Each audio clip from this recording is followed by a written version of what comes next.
आत्मनिर्भर भारत का मार्ग इसी प्रकार की लैबोरेटरीज से ही होकर गुजरता है।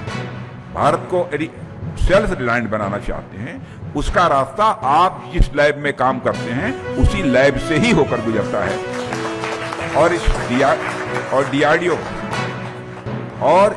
डीआरडीओ जो कुछ भी ये हो रहा है, जिस विजन की हमने चर्चा की है, इसका अग्रदूत है, माने आगे चलने वाला यदि कोई है तो हमारा डीआरडीओ का वैज्ञानिक है। और यह बात मैं विश्वास के साथ कह सकता हूं। ये अचीवमेंट टेक्नोलॉजिकल माइलस्टोन्स तो हैं ही, साथ ही ये भारत की बढ़ती हुई आत्मनिर्भरता, सेल्फ रिलायंस, आत्मविश्वास, सेल्फ कॉन्फिडेंस और स्ट्रेटेजिक कैपेबिलिटीज को भी दिखाती है। साथियों, हमें अपने अचीवमेंट्स पर गर्व है। अचीवमेंट्स पर गर्व है, इसका मतलब हमें आप जैसे वैज्ञानिकों के ऊपर गर्व है। लेकिन हमें आने वाले चैलेंजेस को भी स्पष्ट रूप से ठीक तरीके से समझना होगा।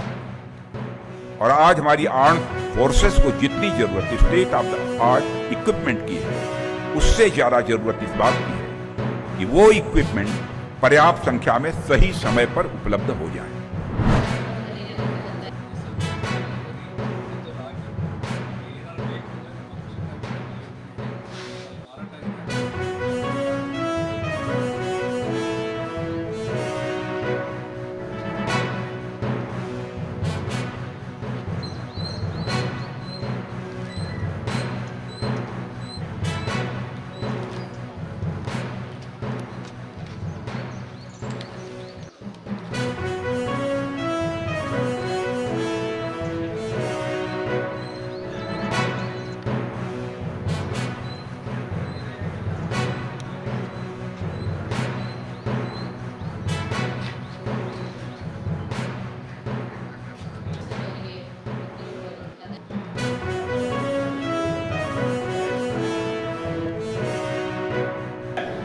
ಪೋಷಕಾಂಶಗಳನ್ನ ನಿರ್ವಹಣೆ ಮಾಡಬೇಕು. ಅಲ್ಲಿ ಮುಖ್ಯವಾಗಿ ಸಾವಯವ ಪದಾರ್ಥಗಳ ಮೂಲಕನೇ ನಿರ್ವಹಣೆ ಮಾಡಲಿಕ್ಕೆ ಈಗ ಪ್ರಾರಂಭಿಕವಾಗಿ ಕೊಟ್ಟಿದ್ದಾರೆ. ಅದು ಪಾಂಡವಪುರ ತಾಲೂಕಿನ ಆಯ್ಕೆ ಮಾಡಿದ್ದಾರೆ ಗೌರ್ಮೆಂಟು. ಅದು ಬಜೆಟಲ್ಲಿ ನಿಮಗೆ ಕಾರ್ಯಕ್ರಮ ನೋಡಿದ್ದೀರಿ, ಅದೀಗ ಚಾಲನೆ ಆಗಿದೆ. ಅದೇ ಥರ ನಾವು ಸ್ವಯಂ ಪ್ರೇರಿತವಾಗಿ ನಮ್ಮ ಜಿಲ್ಲೆಯಲ್ಲೂ ಕೂಡ ನಾವು ಸಾವಯವದೆಡೆಗೆ ನಮ್ಮ ಒಂದು ವಿಸ್ತೀರ್ಣವನ್ನು ಸ್ವಲ್ಪ ಬದಲಾವಣೆ ಮಾಡಿಕೊಳ್ಬೇಕು. ಆ ರೀತಿಯಲ್ಲಿ ನಾವು ಪ್ರಯತ್ನವನ್ನು ಮುಂದುವರಿಸಬೇಕು ಅಂತ ಹೇಳ್ತಾ, ಅದು ಸ್ಕ್ವೇರ್ ಮೀಟ್ರಿಗೆ ನಿಮಗೆ 4750 ರೂಪಾಯಿ ಇದೆ. ಮತ್ತು ಬೆಳೆ ಪದ್ಧತಿಗೂ ಒಂದು 3 ಲಕ್ಷ ಇದೆ. ಯಾರು ಆಸಕ್ತಿ ಇರೋ ರೈತರು ಬಂದು ಮಾಡೋದಾದರೆ ಅದನ್ನು ಉಪಯೋಗ ಪಡ್ಕೋಬೋದು. ನಮಗೆ ನಮ್ಮ ನಗರ ತಾಲೂಕಿಗೆ ನಮ್ಮ ಟಾರ್ಗೆಟ್ ಇದೆ, ಅದೊಂದಿದೆ. ಮತ್ತು ಇನ್ನು ಕೃಷಿ ವಿಕಾಸ ಯೋಜನೆಯಲ್ಲಿ RKA ಯೋಜನೆಯಲ್ಲಿ ನಮಗೆ ಸೋಲಾರ್ ಪಂಪ್ ಸೆಟ್ಗೆ ಸಹಾಯ ಇದೆ.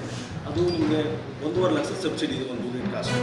ಯಾರು ಆಸಕ್ತಿ ರೈತರಿದ್ದಾರೆ ಅದು ಅರ್ಜಿ ಹಾಕಿ ಹೋಬಳಿ ಅಧಿಕಾರಿಗಳು ಪರಿಶೀಲನೆ ಮಾಡಿ ನಿಮಗೆ ವಿತರಣೆ ಮಾಡಬೇಕು. ದೀರ್ಘಾವಧಿ ತಳೆನ ಮಧ್ಯಮ ತಳೆನ ಗೊತ್ತಿಲ್ಲ. ಕೆಲವು ಸೇವೆ ಮಾಡ್ತಾರೆ. ಈಗ 400 ರೂಪಾಯಿ ಇದ್ರೆ 200 ರೂಪಾಯಿ ಕೊಡ್ತಾನೆ. 200 ರೂಪಾಯಿ ಕೊಟ್ಬಿಟ್ಟ ಅಂತ ವಿಷಯ ತಗೊಂಡು ಹೋಗ್ತೀವಿ ನಾವು ಅಲ್ವಾ. ಆದರೆ ಭೂಮಿ ಬಿಟ್ಟ ಮೇಲೆ ಗೊತ್ತಾಗುತ್ತೋ ಅದು ಯಾವ ತಳಿ, ಅದು ನಮಗೆ ಇಳುವರಿ ಕೊಡ್ತದೋ ಅಥವಾ ಇಲ್ವೋ ಅಂತ.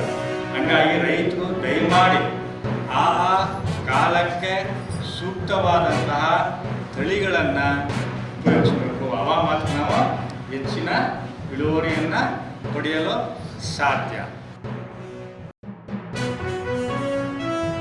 ತಕ್ಕಂಥ ಬದಲಾವಣೆಗಳು ಬೇಕಾಗಿದೆ.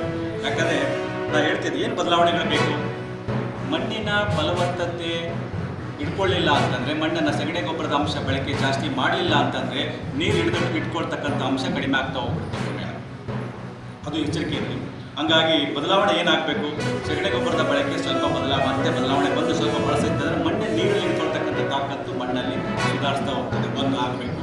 ಆ ಕ್ರಿಯೆ ನಾವು ಬಿಟ್ಟಿದ್ದೀವಿ, ಬಟ್ ಅದು ಮತ್ತೆ ಬರಬೇಕಾಗಿದೆ ಅಂತಕ್ಕಂಥ